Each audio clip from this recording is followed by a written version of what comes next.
अस्सलाम वालेकुम, this is ODA foxtrot from defence outpost. तो आज दो काफ़ी ज़्यादा इंपॉर्टेंट खबरों के बारे में डिस्कस करेंगे। तो पहली जो खबर है वो ये है कि पाकिस्तानी गवर्नमेंट ने कुछ अमाउंट को सैंक्शन किया है पाकिस्तानी आर्म्ड फोर्सेस के लिए, जिसमें उनके लिए एडवांस इक्विपमेंट को परचेज किया जाएगा। उस न्यूज़ को डिस्कस करेंगे। और साथ ही एक न्यूज़ ये है कि पाकिस्तानी फोर्सेज ने LOC के ऊपर इंडिया का एक ड्रोन शॉट डाउन किया है। उस न्यूज़ को भी डिस्कस करेंगे इस वीडियो में। तो वीडियो में आगे बढ़ने से पहले अगर आप लोगों ने अभी तक चैनल को सब्सक्राइब नहीं किया तो please make sure to like this video and do subscribe to the channel. तो सबसे पहले हम पाकिस्तान वाली न्यूज़ को डिस्कस करेंगे, जिसके अंदर पाकिस्तानी गवर्नमेंट ने तकरीबन $200 मिलियन की अमाउंट को सैंक्शन किया है, जिसमें इस चीज़ को हाईलाइट किया जा रहा है कि पाकिस्तानी आर्मी के लिए एडवांस फाइटिंग इक्विपमेंट खरीदा जाएगा, मतलब कि जो कि इन्फेंट्री सोल्जर्स के काम आता है वो इक्विपमेंट खरीदा जाएगा। अब ये जो अमाउंट है ये ना काफ़ी ज़्यादा थोड़ी है, ना ही कोई सिग्निफिकेंट अमाउंट है जिसके अंदर कोई मेजर परचेज की जा सके। हमारे मुताबिक ये हो सकता है कि हमारी जो स्पेशल फोर्सेज हैं, स्पेशल सर्विसेज ग्रुप हैं, उनके लिए एडवांस इक्विपमेंट को परचेज किया जा सकता है, जिसमें नई राइफल्स होंगी, उनके साथ का जो एसोसिएटिंग इक्विपमेंट है, लेजर डेजिग्नेटर्स, लेजर एलिमिनेटर्स, जो उनके ऊपर इक्विपमेंट लगता है वो हो सकता है। और साथ में जो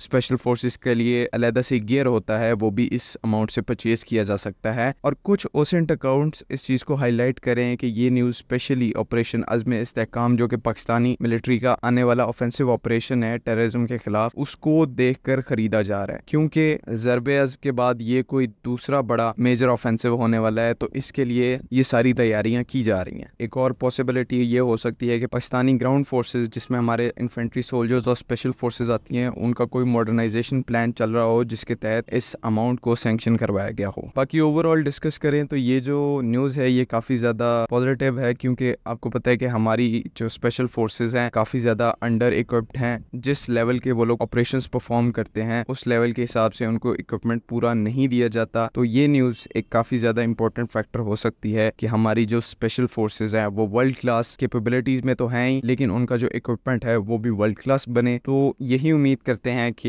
ये चीज़ जो है जल्द से जल्द मटीरियलाइज की जा सके, ताकि फ्रंट लाइन स्पेशल फोर्सेज तक और इन्फेंट्री ट्रूप्स तक फाइटिंग इक्विपमेंट है उसको जल्द से जल्द पहुंचाया जाए। तो दूसरी न्यूज़ की बात करें तो इंडिया का एक ड्रोन, जो कि एक रिकॉनेसेंस ड्रोन था, और ये एक बेसिकली छोटा वीटॉल ड्रोन था। उनकी एक कंपनी है भारत फोर्ज, उनकी तरफ से बनाया गया था। मतलब कि जो ये मेल और हेल कैटेगरी के UAVs होते हैं, बड़े वाले वेपन्स जो कैरी करते हैं, वो नहीं था। एक छोटा रिकॉनेसेंस UAV था जिसको LOC के करीब पाकिस्तानी फोर्सेस की तरफ से डिटेक्ट किया गया और डिटेक्शन के बाद न्यूट्रलाइज कर दिया गया। अब इसमें भारत का जो स्टांस है वो ये है कि ये एक ट्रेनिंग सॉर्टी पर था और इसका LOC को क्रॉस करना बिल्कुल अनइंटेंशनल था। ये सिर्फ एक्सीडेंटल तौर पर पाकिस्तानी टेरिटरी में आ गया था और इंडियन फोर्सेज ने फौरन ही पाकिस्तानी फोर्सेस को हॉटलाइन पर मैसेज किया था और रिक्वेस्ट की थी उनसे कि ये ड्रोन उनको वापस किया जाए। तो बहरहाल इनकी जो थ्योरी है इंडियंस की, इसमें क्योंकि इनकी कोई क्रेडिबिलिटी पहले से नहीं है तो हम इनकी स्टोरी को नहीं फॉलो कर सकते।